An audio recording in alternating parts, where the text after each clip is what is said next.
Well, good morning, good afternoon, or evening, depending on where you are, and welcome back to the White Sands Self-Care Community. I am your host, Laura Cross, and we are your resource for education, connection, and collaboration to support you on your wellness journey. And today, I am excited to introduce you today to Timothy Lewis. He is a Jay Shetty certified mindfulness coach and dedicated educator with over 15 years of experience in honoring individuality and nurturing curiosity. He's very passionate about the intersection of epigenetics, human psychology, and modern biology. And Timothy's got a love for learning that just fuels the zest for life.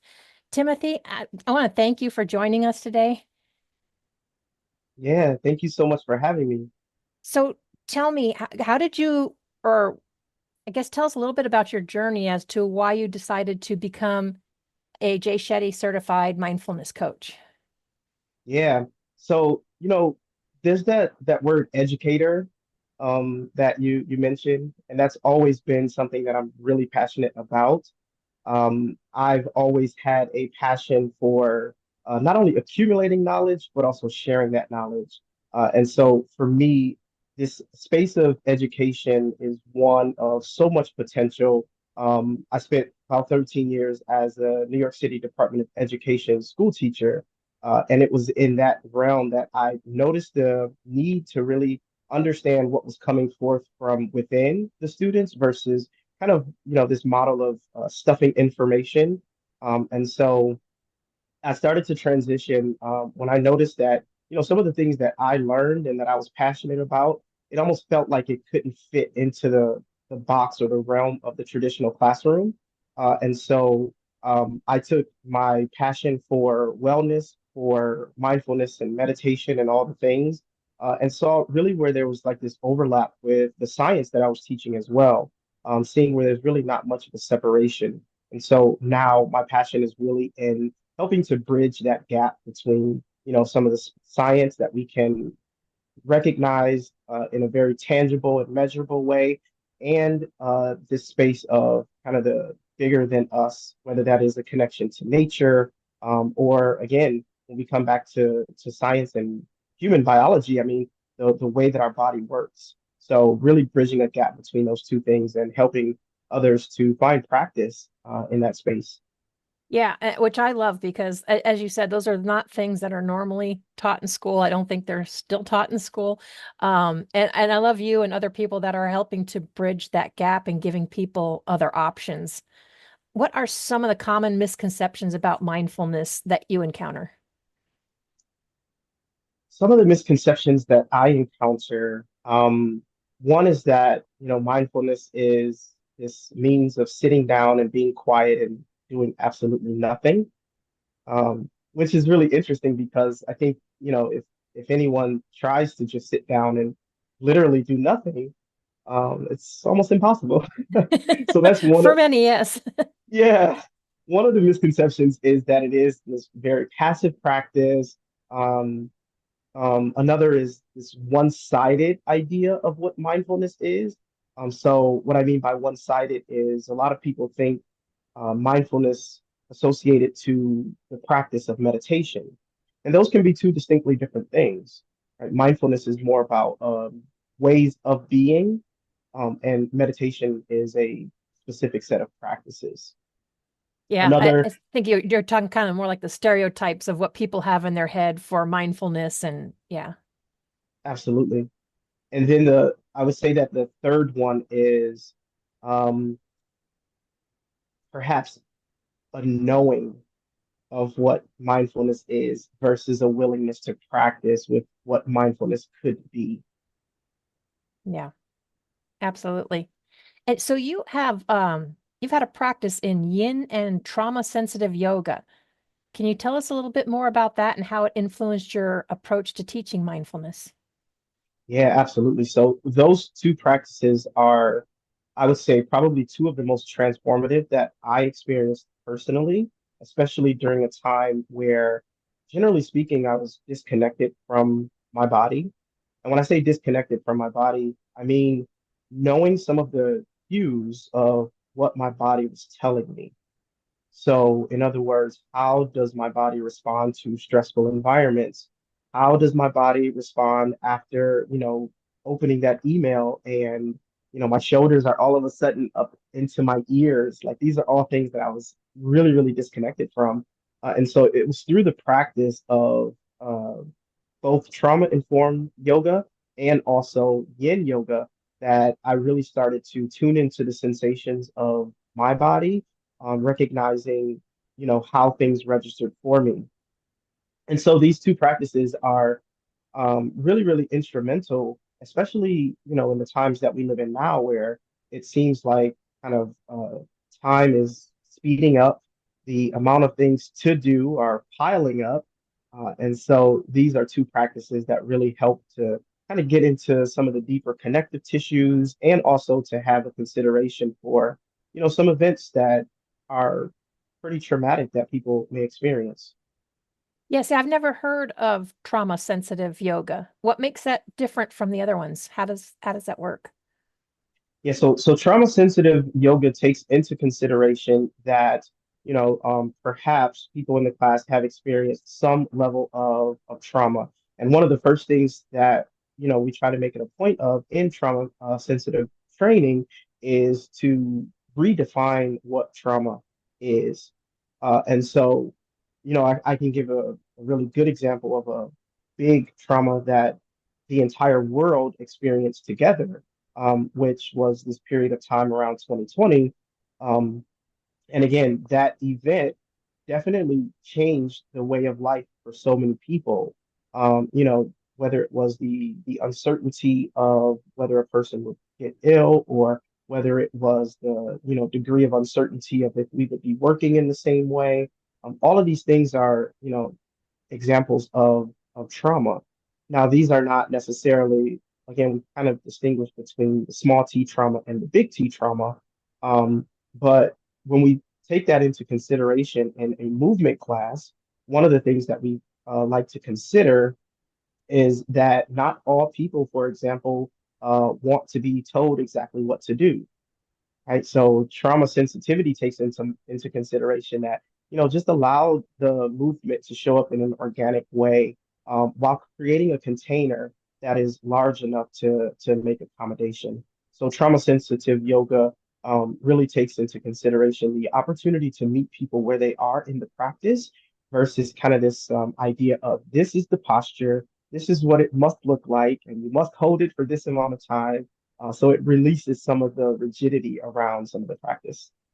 Nice. So you're talking about not just physical trauma, but mental trauma and pretty much all realms of it. Absolutely. Yeah. So what advice would you give someone that was just starting their mindfulness journey, especially in today's hectic world? Be kind to yourself. And if I can add a second one on Oh yeah, there, absolutely. is to settle into the simplicity of the practice. So I think so often we're looking for complicated or, this multi-step practice that, can, I don't know, solve a problem. And what I would invite individuals to do, especially in the beginning stages of establishing a routine mindfulness practice, is to be kind and also to settle into simplicity. And that simplicity might look like, tuning the awareness to one cycle of breath each day. And just notice how even that over time can really expand. Yeah. And you and I have talked before, and I'm trying to remember if it was a program or a method, but I believe it is Timothy, your name. Yeah. How that, Yes. yes. How can you want to tell us about that? Yeah, sure. So the Timothy method is my signature program that I look to bring in all of the elements really of mindfulness, which if we sum up what mindfulness is, it's really about being present with the life that's in front of us, right? And so by formal definition, many times we say that mindfulness is paying attention to the present moment without judgment. And that can be challenging because, judgments, they kind of pop up. They pop up in the same way that thoughts do.